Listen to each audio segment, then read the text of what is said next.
ಕೊನೆಗೆ ನಾನು ಸೇರಿದ್ದು ಉಡುಪಿ ಲಾ ಕಾಲೇಜು. ಕಾನೂನು ಓದುವಿಕೆ ಬಗ್ಗೆ ನನಗೆ ಹೆಚ್ಚಿನ ಆಸಕ್ತಿ ಇಲ್ಲದಿದ್ದರೂ ಅನಿವಾರ್ಯವಾಗಿ ನಾನು ಅಲ್ಲಿ ವಿದ್ಯಾಭ್ಯಾಸ ಮುಂದುವರಿಸಬೇಕಾಯಿತು. ಅಲ್ಲಿ ರೂಮ್ ಮಾಡಿಕೊಂಡು ಇದ್ದೆ. ಅಡಿಗೆ, ಊಟ, ಪಾಠ ಅಂತ ದಿನಗಳು ಕಳೀತಾ ಇದ್ದು. ಜೊತೆಗೆ ಒಂದು ದಿನ ತರಂಗನೆಲ್ಲ ವಿಳಾಸ ನೋಡಿ ನಾನು ಮಣಿಪಾಲಕ್ಕೆ ಆಫೀಸಿಗೆ ಹೋದೆ. ಅಲ್ಲಿ ನನಗೆ ಭೇಟಿಯಾದವರು ಖ್ಯಾತ ಆರ್ಟಿಸ್ಟ್ಗಳಾದ ಮೋನಪ್ಪ, ಶ್ಯಾಮ್ ಹಾಗೂ ಜಯದೇವ. ಮತ್ತೆ ಅಲ್ಲಿ ಭೇಟಿಯಾದ ಇನ್ನೊಬ್ಬ ವ್ಯಕ್ತಿ ಅಂದ್ರೆ ರವಿ ನಾಡಿಗ್, ಖ್ಯಾತ ವ್ಯಂಗ್ಯ ಚಿತ್ರಗಾರರಾದ ನಾಡಿಗರ ಮಗ. ಇವರೆಲ್ಲ ಪ್ರೋತ್ಸಾಹ, ಸಲಹೆ, ಸೂಚನೆಗಳ ಮೇರೆಗೆ ನಾನು ನನ್ನ ವ್ಯಂಗ್ಯಚಿತ್ರವನ್ನ ಇನ್ನೂ ಚೆನ್ನಾಗಿ ಬರೀಲಿಕ್ಕೆ ಸಾಧ್ಯ ಆಯಿತು ಅಂತ ಹೇಳ್ಬೋದು. ಅದರಲ್ಲಿ ಮೋನಪ್ಪ, ಜಯದೇವ ಕೂಡ ತುಂಬಾ ಪ್ರೋತ್ಸಾಹ ಮಾಡಿದ್ರು ಅದಕ್ಕಾಗಿ. ಆದರೆ ನನಗೆ ಜಾಸ್ತಿ ವ್ಯಂಗ್ಯಚಿತ್ರ ಬರೀಲಿಕ್ಕೆ ಆಗಲಿಲ್ಲ ಆ ಟೈಮಿಗೆ. ಯಾಕಂದ್ರೆ ನನಗೆ ಓದುವ ಒತ್ತಡ, ಪದವಿಯನ್ನ ಕಂಪ್ಲೀಟ್ ಮಾಡುವ ಒತ್ತಡವಿತ್ತು. ಹಾಗಾಗಿ ನಾನು ಮಣಿಪಾಲ ಬಿಡುವವರೆಗೆ ಅವರ ನಿರಂತರ ಸಂಪರ್ಕದಲ್ಲಿ ಇದ್ರೂ ಕೂಡ ನನಗೆ ಹೆಚ್ಚು ಚಿತ್ರಗಳನ್ನು ಬರೀಲಿಕ್ಕೆ ಆಗಲೇ ಇಲ್ಲ. ಕಡೆಗೆ ನಾನು ವಕೀಲ ವೃತ್ತಿಯನ್ನು ಆರಿಸಿಕೊಂಡದ್ದು ಕಾಸರಗೋಡಿನ ಅವಿಭಟ್ ಎಂಬ ಖ್ಯಾತ ಸಿವಿಲ್ ನ್ಯಾಯಾಧೀಶರ ಆಫೀಸ್ನಲ್ಲಿ. ಅವರ ಆಫೀಸ್ನಲ್ಲಿ ಇದ್ದು ಸುಮಾರು 7 ವರ್ಷ ವಕೀಲ ವೃತ್ತಿಯನ್ನ ಮುಂದುವರಿಸಿದೆ. ಅದು ಕೂಡ ನಮ್ಮೂರಿಂದ 35 ಕಿಲೋಮೀಟರ್ ದೂರದಲ್ಲಿ ರೂಮ್ ಮಾಡಿಕೊಂಡು ಅಡಿಗೆ, ಊಟ, ಓದು, ಕೋರ್ಟ್ ಅಂತ ಇತ್ಯಾದಿ ಸಾಕ್ತಾ ಇತ್ತು. ಆ ಸಮಯದಲ್ಲಿ ನಾನು ಕಾರ್ಟೂನಲ್ಲಿ ಬರಿತಾ ಇದ್ದೆ. ಜೊತೆಗೆ ಆ ಸಂದರ್ಭದಲ್ಲಿ ನಮಗೆ ನಾವೆಲ್ಲ ಸೇರಿಕೊಂಡು ಮಾಡಿದ ಒಂದು ಸಂಘಟನೆ ಅಂದ್ರೆ ಕಾರ್ಟೂನ್ ಕಾಸರಗೋಡು. ಇದರ ಹಿಂದೆ ಇದ್ದವರು ವೆಂಕಟಭಟ್ ಎಡನೀರು, ಚಿನ್ನ ಕಾಸರಗೋಡು ರಂಗನಟ ಹಾಗೂ ಚಿತ್ರನಟರು, ಹಾಗೂ ನಮ್ಮ ವ್ಯಂಗ್ಯಚಿತ್ರ ಮಿತ್ರರಾದ ಬಾಲಮಧುರ ಕಾನನ, ವೇಣುಭಟ್, ಹೀಗೆ ಹಲವಾರು ಮಂದಿ ಇದ್ದರು. ಆ ಕಾಲಕ್ಕೆ ಕಾಸರಗೋಡು ಸುಮಾರು 1 ಡಜನ್ ವ್ಯಂಗ್ಯಚಿತ್ರಗಾರರಿದ್ದರು. ಕಾಸರಗೋಡಲ್ಲಿ ವೆಂಕಟಭಟ್ರ ನೇತೃತ್ವದಲ್ಲಿ ಒಂದು ಎಡನೀರು ಮತ್ತು ಕಾಸರಗೋಡಿನ 2 ಕ್ಯಾಂಪ್ಗಳಾಯಿತು. ನನ್ನ ವ್ಯಂಗ್ಯಚಿತ್ರ ಬದುಕಿನಲ್ಲಿ ಮರೆಯಲಾರದ ಹಲವು ಘಟನೆಗಳಿದೆ. ಅದು 1980ರಲ್ಲಿ ಪ್ರಕಟವಾದ ವ್ಯಂಗ್ಯಚಿತ್ರ ಇರಬಹುದು. ಅದರ ಹೊರತಾಗಿ ನನ್ನ ಬದುಕಿನಲ್ಲಿ ತಿರುವು ತಂದ ಕೆಲವು ಪ್ರಕರಣಗಳು ಹೇಳುವುದಿದ್ದರೆ 1984 ಕಾಸರಗೋಡು ಜಿಲ್ಲೆ, ನನ್ನ ನೆನಪಿನ ಪ್ರಕಾರ ಅದು ಕಾಸರಗೋಡು ಜಿಲ್ಲೆ ರೂಪುಗೊಂಡ ವರ್ಷ ಅದು. ಅಷ್ಟರವರೆಗೆ ನಮ್ಮದು ಕಾಸರಗೋಡು ಜಿಲ್ಲೆ ಅಂತ ಇಲ್ಲ, ಕಣ್ಣನೂರು ಜಿಲ್ಲೆ ಆಗಿತ್ತು. ಆ ಸಂದರ್ಭದಲ್ಲಿ ಕೇರಳ ಕಾರ್ಟೂನ್ ಅಕಾಡೆಮಿ ಒಂದು ವ್ಯಂಗ್ಯಚಿತ್ರ ತರಬೇತಿ ಶಿಬಿರ ಹಾಗೂ ಸಮಾರಂಭವನ್ನು, ವಿಚಾರ ಸಂಕಿರಣವನ್ನು ಏರ್ಪಡಿಸಿತ್ತು.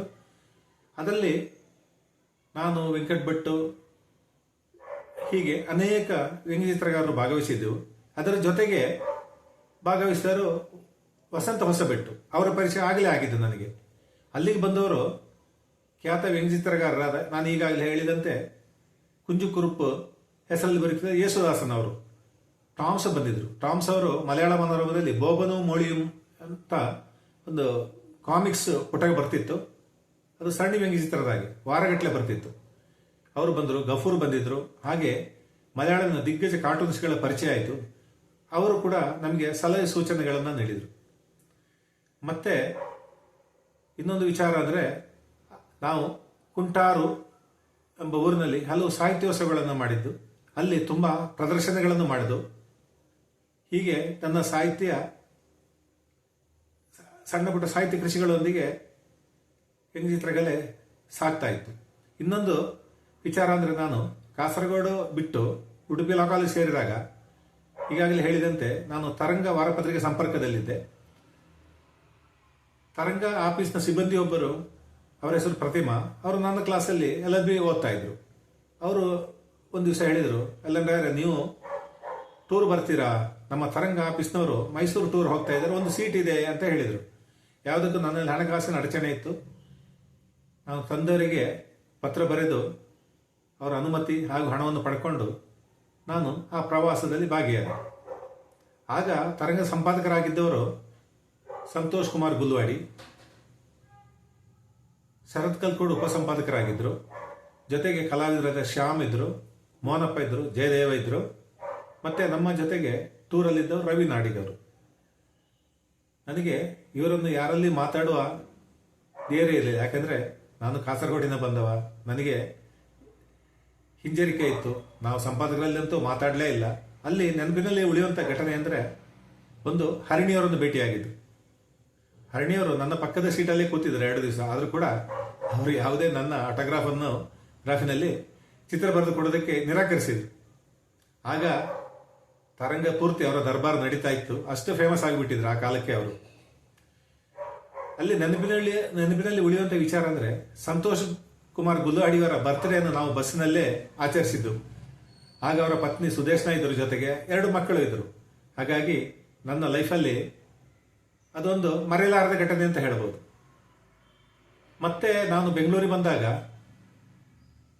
ಭೇಟಿಯಾದ್ದು ಆರ್ ಕೆ ಲಕ್ಷ್ಮೀನಾರಾಯಣ ಎಂಬ ಹುದ್ದೆ ಹೆಸರಿನ ನಾನು ದೊಡ್ಡ ಕೀರ್ತಿವಂತ ಲಕ್ಷ್ಮಣನನ್ನು ಭೇಟಿಯಾಗಿದ್ದೆ ಮರೆಯಲಾರದ ಒಂದು ಗಳಿಗೆ ಅಂತ ಹೇಳ್ಬೋದು. ಯಾವುದೋ ಒಂದು ಸಮಾರಂಭದಲ್ಲಿ ಅವರು ಗಡಿಬಿಡಿಯಲ್ಲಿದ್ದರು. ನಾನು ಸ್ಟೇಜಿಗೆ ಹೋಗಿ ಒಂದು ಚಿತ್ರ ಬರೆದು ಕೊಡಿ ಸರ್ ಅಂತ ಕೇಳಿದೆ ಕನ್ನಡದಲ್ಲಿ. ಆಗ ಅವರು ಪಕ್ಕದಲ್ಲಿದ್ದವ್ರಿಗೆ ಹೇಳ್ತಾ ಇದ್ರು, ನನಗೆ ಮೈಸೂರೆಲ್ಲ ಸುತ್ತಾಡಿ ಸಾಕಾಯ್ತು ಮಾರಾಯರೆ ಅಂತ ಕನ್ನಡದಲ್ಲಿ ಮಾತಾಡ್ತಾ ಇದ್ರು. ಅವರು ಇಂಗ್ಲೀಷಲ್ಲೇ ಮಾತಾಡಿದ್ರು ಆ ಸಮಾರಂಭದಲ್ಲಿ. ಪತ್ರಕರ್ತರು ಕನ್ನಡದಲ್ಲಿ ಮಾತಾಡಿದ್ರೆ ಅವರು ಕನ್ನಡದಲ್ಲಿ ಮಾತಾಡಿರಲಿಲ್ಲ. ಕೊನೆಗೆ ಅವರು ನನಗೆ ಅವರ ಲಕ್ಷ್ಮಣ್ ಅಂತ ಹೆಸರನ್ನು ನಾನು ನೀಡಿದ ಪುಸ್ತಕದಲ್ಲಿ ಬರೆದ್ರು. ಅದು ನನ್ನ ಜೀವನ ಮರೆಯಲಾರದ ಘಟನೆ ಅಂತ ಹೇಳ್ಬೋದು. ಇನ್ನೊಂದು ವಿಚಾರ, ಪ್ರತಿಯೊಬ್ಬ ಕಾರ್ಟೂನಿಸ್ಟಿಗೆ ಯಾವುದೋ ಪತ್ರಿಕೆಯಲ್ಲಿ ಪುಟದಲ್ಲಿ ಪ್ರಕಟ ಆಗಿ ಚಿತ್ರಗಳ ಕಳೆದು ಹೋಗೋದು ಇಷ್ಟ ಇರುವುದಿಲ್ಲ. ಅದನ್ನು ಸಂಗ್ರಹ ರೂಪದಲ್ಲಿ ಇಟ್ಕೊಳ್ಬೇಕಂತ ಮನಸ್ಸಾಗುತ್ತದೆ. ಅದಕ್ಕಾಗಿ ನಾನು ಯೋಚನೆ ಮಾಡ್ತಾ ಇದ್ದೆ, ನಾನು ಒಂದು ವ್ಯಂಗ್ಯಚಿತ್ರ ಸಂಕಲನವನ್ನು ಹೊರತಂದ್ರೆ ಹೇಗೆ ಅಂತ. ಆಗ ನನಗೆ ಮಾರ್ಗದರ್ಶಕರಾಗಿ ಸಿಕ್ಕಿದವರು ಸೂವಿ ಮೂರ್ತಿ. ಅವರು ನಾನು ಬೆಂಗಳೂರಿಗೆ ಬಂದಾಗಲೇ ಪರಿಚಯ. ಅವರು ಕತ್ತರಿಗುಪ್ಪೆ ಹತ್ತಿರ ಅಥವಾ ವಿದ್ಯಾಪೀಠ ಸರ್ಕಲ್ನ ಹತ್ರ ಒಂದು ಹೋಟೆಲ್ ನಡೆಸ್ತಾ ಇದ್ರು. ಅಲ್ಲಿ ನಾನು ಮದುವೆಯಾದ ನಾನು ನನ್ನ ಪತ್ನಿ ಅಲ್ಲಿ ಹೋಗಿ ತಿಂಡಿ ತಿಂತಾ ಇದ್ದು. ಸೂವಿ ಮೂರ್ತಿಯವರು ಹೇಳಿದರು, ಅವರನ್ನಾಗ ನಾನು ವಿದ್ಯಾರ್ಥಿ ಭವನದಲ್ಲಿ ಭೇಟಿ ಆಗ್ತಿದ್ದೆ. ಅವ್ರು ಹೇಳಿದರು, ನಾನು ಹಲವು ಪುಸ್ತಕಗಳನ್ನು ಪ್ರಕಟ ಮಾಡಿದ್ದೇನೆ, ದರ್ಪಣ ಪ್ರಕಾಶನ ಅಂತ ಇದೆ, ಇಲ್ಲಿ ಕುಲಕರ್ಣಿ ಅಂತ ಇದ್ದಾರೆ, ಅವರನ್ನು ಭೇಟಿ ಮಾಡಿ ನೀವು ಕೆಲವು ಚಿತ್ರಗಳನ್ನು ಬರೆದು ಕೊಡಿ ಅಂತ ಹೇಳಿದರು. ಹಾಗೆ ಸೂವಿಮೂರ್ತಿಯವರ ಒತ್ತಾಸೆಗೆ ನಾನು ಹಲವು ಚಿತ್ರಗಳನ್ನು ಒಟ್ಟುಗೂಡಿಸಿ ಕುಲಕರ್ಣಿಯವರ ಕೈಗೆ ಕೊಟ್ಟೆ. ಅದರ ಫಲವಾಗಿ ರೂಪುಗೊಂಡು ಹೊರಬಂದ ಚಿತ್ರ ಸಂಕಲನವೇ ವ್ಯಂಗ್ಯಚಿತ್ರ ಸಂಕಲನ ಓವರೆಗೆರೆ. ಇದಕ್ಕೆ ನಾನು ದರ್ಪಣ ಪ್ರಕಾಶನ ಹಾಗೂ ಸೂವಿಮೂರ್ತಿಯವರಿಗೆ ಖಂಡಿತವಾದ ಧನ್ಯವಾದಗಳನ್ನು ಹೇಳಲೇಬೇಕಾಗುತ್ತದೆ. ಮತ್ತು ಇತ್ತೀಚೆಗೆ ಇನ್ನೊಂದು ವಿಚಾರ ನಡೆಯಿತು. ಏನಂದರೆ, ಕಳೆದ ಮಾರ್ಚಲ್ಲಿ ಕುಂಟಾರ್ನ ನನ್ನ ಸಹೋದರ, ಅಂದರೆ ಚಿಕ್ಕಮ್ಮನ ಮಗ, ಪ್ರೊಫೆಸರ್ ಡಾಕ್ಟರ್ ಮೋಹನ್ ಕುಂಟಾರ್, ಹಂಪೆ ಯೂನಿವರ್ಸಿಟಿಯಲ್ಲಿ ಕನ್ನಡ ವಿಭಾಗದ ಮುಖ್ಯಸ್ಥರಾಗಿ ನಿವೃತ್ತಿ ಹೊಂದಿದ್ದವ. ಕುಂಟಾರಲ್ಲಿ ನಾವು ಸಾಹಿತ್ಯೋತ್ಸವ ಮಾಡೋಣ ಅಂತ ಹೇಳಿದ. ಆಗ ನಾನು ಜೊತೆಗೆ ನಮ್ಮ ಕಾರ್ಟೂನ್ಗಳನ್ನು ಪ್ರದರ್ಶನ ಮಾಡಿದರೆ ಹೇಗೆ ಅಂತ ಹೇಳಿದೆ. ಪ್ರದರ್ಶನ ಮಾಡಿದರೆ ಸಾಲದು, ಅದನ್ನು ಉದ್ಘಾಟನೆ ಮಾಡುವ ಒಂದು ಕಾರ್ಯಕ್ರಮ ಇಟ್ಕೊಳ್ಳೋಣ ಅಂತ ಹೇಳಿದಾಗ ನನಗೆ ಸಿಕ್ಕಿದವರು ಎಚ್.ಎಸ್. ವಿಶ್ವನಾಥ್ ಅವರು. ನಾನು ಅವರನ್ನು ಕೇಳಿಕೊಂಡಾಗ ಅವರು ಒಳ್ಳೆ ಮನಸ್ಸಿನಿಂದ ಕುಂಟಾರು ಸಾಹಿತ್ಯೋತ್ಸವದಲ್ಲಿ ವ್ಯಂಗ್ಯಚಿತ್ರ ಪ್ರದರ್ಶನ ಉದ್ಘಾಟನೆ ಒಪ್ಪಿಕೊಂಡ್ರು. ಜೊತೆಗೆ ಸಿಕ್ಕಿದವರು ನಾಗನಾಥ್. ಹೀಗೆ ನಾವು ಕುಂಟಾರ ತಲುಪಿದಾಗ ಅನಿರೀಕ್ಷಿತ ಅತಿಥಿಗಳಾಗಿ ಅಲ್ಲಿಗೆ ಬಂದವರು ಏಕನಾಥ್ ಗೋಂಗಾಳೆ ಮತ್ತು ನಟರಾಜ ಅರಳಸುಳ್ಳಿ. ನಟರಾಜ ಅರಳಸುಳ್ಳಿಯವರ ಬರೋದು ಮೊದಲೇ ಕನ್ಫರ್ಮ್ ಮಾಡಿದರು. ನಟರಾಜ ಜೊತೆಗೆ ಏಕನಾಥ್ ಗೋಂಗಾಳೆ ಅವರು ಬಂದರು, ರಾಮ್ ಯಲ್ಲಂಗಳ ಬಂದರು, ಸತ್ಯನಾರಾಯಣ ಬಿಳೇರಿ ಅವರು ಆ್ಯಕ್ಚುಲಿ ನನ್ನ ಕಾರ್ಟೂನ್ ಶಿಷ್ಯ ಅಂತ ಹೇಳ್ಬೋದು. ವ್ಯಂಗ್ಯಚಿತ್ರದಲ್ಲಿ ಸ್ವಲ್ಪ ಸಾಧನೆ ಮಾಡಿದ್ದು. ಕೆಲವು ಚಿತ್ರಗಳನ್ನು ಪ್ರಕಟಿಸಿದ ಮೇಲೆ ಅವರು ಕೃಷಿ ರಂಗದತ್ತ ಹೊರಳಿದರು. ಅವರಿಗೆ 2 ವರ್ಷ ಹಿಂದೆ ಕೃಷಿರಂಗ, ಅದರಲ್ಲಿ ಭತ್ತದ ತಳಿಗಳ ಸಂರಕ್ಷಣೆಗಾಗಿ ಪದ್ಮಶ್ರೀ ಪ್ರಶಸ್ತಿ ಕೂಡ ಬಂದಿತ್ತು. ಅವರೆಲ್ಲ ನಮ್ಮ ಊರಿಗೆ ಬಂದರು. ಜೊತೆಗಿದ್ದವರು ಶಿವಬಜಿ, ವೆಂಕಟಭಟ್ಟ ಎಡನೀರು, ವಿರಾಜ್ ಅಡೂರು, ಹೀಗೆ ಅನೇಕರು ನಮ್ಮ ಕುಂಟಾರ ಸಾಹಿತ್ಯೋತ್ಸವಕ್ಕೆ ಬಂದರು. ಆದರೆ ಕಾರ್ಟೂನಿಗೆ ಅಲ್ಲಿ ಹೆಚ್ಚು ಅವಕಾಶ ಇರಲಿಲ್ಲ. ಪ್ರದರ್ಶನ ಚೆನ್ನಾಗಿ ನಡೆಯಿತು, ತುಂಬ ಜನ ನೋಡಿದರು. ಆದರೆ ಗೋಷ್ಠಿಗಳು ಇದಕ್ಕೆಲ್ಲ ಅವಕಾಶ ಇಲ್ಲ, ಯಾಕಂದರೆ ಅದು ಫುಲ್ ಸಾಹಿತ್ಯ ಕಾರ್ಯಕ್ರಮ ಆಗಿತ್ತು. ಇದೆಲ್ಲ ನನ್ನ ನೆನಪಿನಲ್ಲಿ ಮರೆಯಲಾರದ ಘಟನೆಗಳು. ನನ್ನ ಕುಟುಂಬದ ಹಿನ್ನೆಲೆಯನ್ನು ಹೇಳುವುದಿದ್ರೆ, ನನ್ನ ಹೆಂಡತಿ ಪದವೀಧರೆ ಗೃಹಿಣಿ, ದೊಡ್ಡ ಮಗಳು BE ಮಾಡಿ ಭಾಷೆಯಲ್ಲಿ ಕೆಲಸದಲ್ಲಿದ್ಲು, ಈಗ ಜರ್ಮನಿಯಲ್ಲಿ MS ಮಾಡ್ತಾ ಇದ್ದಾಳೆ. ನನ್ನ ಮಗಳು ಚಿಕ್ಕವಳು. ಅವಳು ಒಂದು ದಿವಸ ಚಿತ್ರಗಳನ್ನು ಬರೆಯುವುದು ನೋಡಿದೆ, ಪೆನ್ಸಿಲಲ್ಲಿ ಅದ್ಭುತವಾಗಿ ಚಿತ್ರಗಳನ್ನು ಬರಿತಾ ಇದ್ಲು. ಹಾಗಾಗಿ ನಾನು ಯೋಚನೆ ಮಾಡಿದೆ, ಇವಳು ಯಾವುದೋ ಒಂದು ಡಿಗ್ರಿ ಮಾಡೋ ಬದಲು ಚಿತ್ರಕಲಾ ಪರಿಷತ್ತು ಸೇರುವುದು ಒಳ್ಳೆಯದು ಅಂತ. ಅವಳು ಅಲ್ಲಿ ಚಿತ್ರಕಲೆಯಲ್ಲಿ ಪದವಿ ಪಡೆದಳು. ಈಗ VSS ಸ್ಕೂಲಲ್ಲಿ ಡ್ರಾಯಿಂಗ್ ಟೀಚರ್ ಆಗಿ ಕೆಲಸ ಮಾಡ್ತಾ ಇದ್ದಾಳೆ. ಅವಳಲ್ಲಿ ಅದ್ಭುತವಾದ ಪ್ರತಿಭೆ ಇದೆ ಅಂತ ನಾನು ಕಂಡುಕೊಂಡಿದ್ದೇನೆ. ಹಾಗಾಗಿ ಇದೆಲ್ಲ ನನ್ನ ಬದುಕಿನಲ್ಲಿ ನಡೆಯುವಂಥ ವಿಚಾರಗಳು. ಸ್ಟಡಿ ಮಾಡ್ತಾ ಇರುವಾಗ ಉಡುಪಿ ಕೋರ್ಟ್ ಕಾಂಪೌಂಡಲ್ಲಿ ಒಂದು ಪೋಸ್ಟ್ ಆಫೀಸ್ ಇತ್ತು. ನಾನು ಅಲ್ಲಿ ಪೋಸ್ಟ್ ಆಫೀಸಿಗೆ ಹೋದಾಗ ರಿಟರ್ನ್ ವ್ಯಂಗ್ಯಚಿತ್ರಗಳು ವಾಪಸ್ ಬಂದರೆ ನಮಗೆ ಬರುವ ಹಾಗೆ ನಾವು ಒಳಗಡೆ ಒಂದು ಕವರ್ ಇಟ್ಟು ಅದಕ್ಕೆ ಸ್ಟ್ಯಾಂಪ್ ಹಚ್ತಾ ಇದ್ದು. ಪೋಸ್ಟ್ ಮಾಸ್ಟರಲ್ಲಿ ಕೇಳಿದ್ರು, ಇದು ಯಾಕೆ ಒಳಗಡೆ ಕವರ್ ಇಡ್ತೀರಿ ಅಂತ ಕೇಳಿದರು. ಆಗ ನಾನು ಕಾರ್ಟೂನ್ ಬರಿತೀನಿ, ಇದು ವಾಪಸ್ ಬಂದಾಗ ನಮಗೆ ತಲುಪುತ್ತದೆ, ಅದು ಸೂಕ್ತ ತಿದ್ದುಪಡಿಯೊಂದಿಗೋ ಅದೇ ಪತ್ರಿಕೆ ಅಥವಾ ಬೇರೆ ಪತ್ರಿಕೆ ಗಳಿಸಿಗೆ ಅನುಕೂಲ ಆಗುತ್ತೆ ಅಂತ ಹೇಳಿದರು. ಹಾಗಾಗಿ ಅವರು ನೀವು ಏನು ಬರೆದಿರ ನಾನು ಒಳಗೆ ಕರೆದು ಕೂರಿಸಿ ಹೇಳಿದರು, ನೀವು ವ್ಯಂಗ್ಯಚಿತ್ರಗಳನ್ನು ಖಂಡಿತ ಬಿಡಬಾರದು, ನೀವು ವಕೀಲ ವೃತ್ತಿ ಮುಂದುವರಿಸಿ, ಅದು ನಿಮಗೆ ಬಿಟ್ಟ ವಿಚಾರ, ಆದರೆ ಈ ಕಲೆಯನ್ನು ನೀವು ಬಿಡಬೇಡಿ ಅಂತ ನನಗೆ ಪ್ರೋತ್ಸಾಹದ ಮಾತುಗಳನ್ನು ಹೇಳಿದರು. ಅದೇ ರೀತಿ ನಾನು ಕಾಸರಗೋಡಲ್ಲಿ ವಕೀಲ ವೃತ್ತಿಯಲ್ಲಿದ್ದಾಗ ಕೇರಳ ಮಟ್ಟದ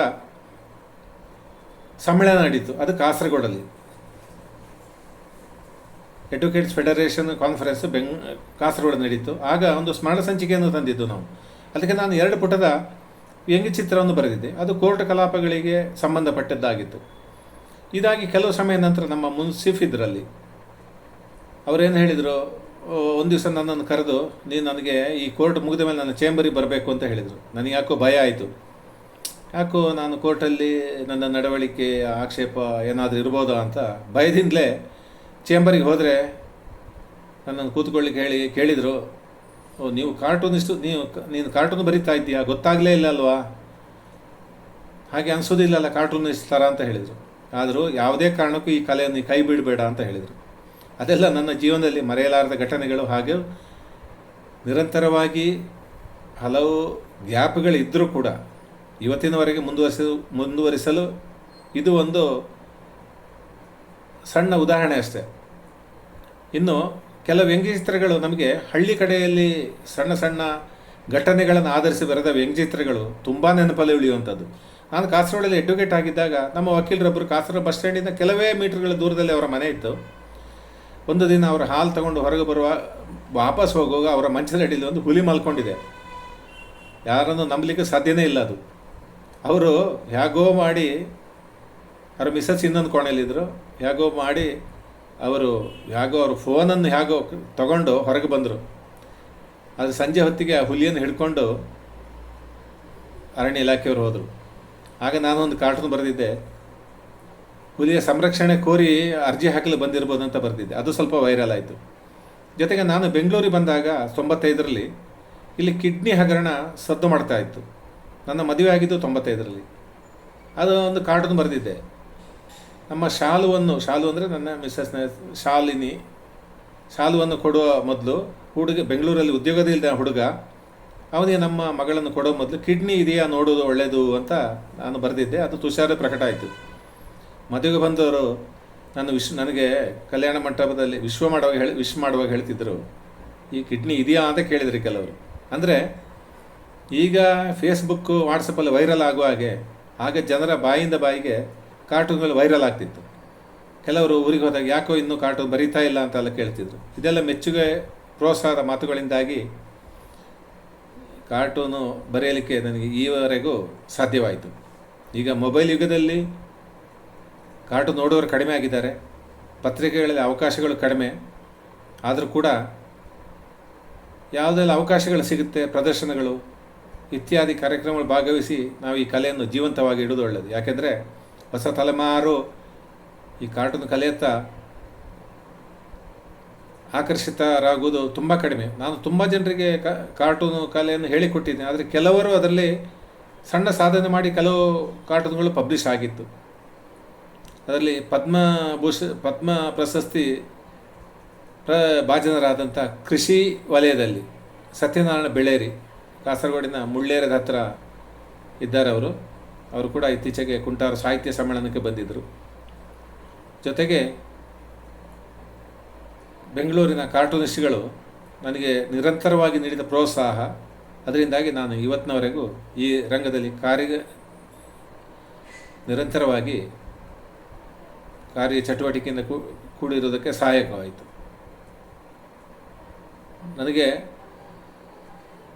ಈ ನನ್ನ ಕಾರ್ಟೂನ್ ಜೀವನದಲ್ಲಿ ನನ್ನ ಬಂಧು ಮಿತ್ರರು ಹಾಗೂ ಜೊತೆಗಿರುವ ವ್ಯಂಗ್ಯಚಿತ್ರಗಾರರ ನಿರಂತರ ಪ್ರೋತ್ಸಾಹ ತುಂಬ ಸಹಾಯ ಮಾಡಿದೆ ಅಂತಲೇ ಖಂಡಿತವಾಗಿ ಹೇಳಬಲ್ಲೆ. ಹಾಗಾಗಿ ಎಲ್ಲರಿಗೂ ನಮಸ್ಕಾರ ಹೇಳ್ತಾ ನನ್ನ 2 ಮಾತುಗಳನ್ನು ಮುಗಿಸ್ತಾ ಇದ್ದೇನೆ.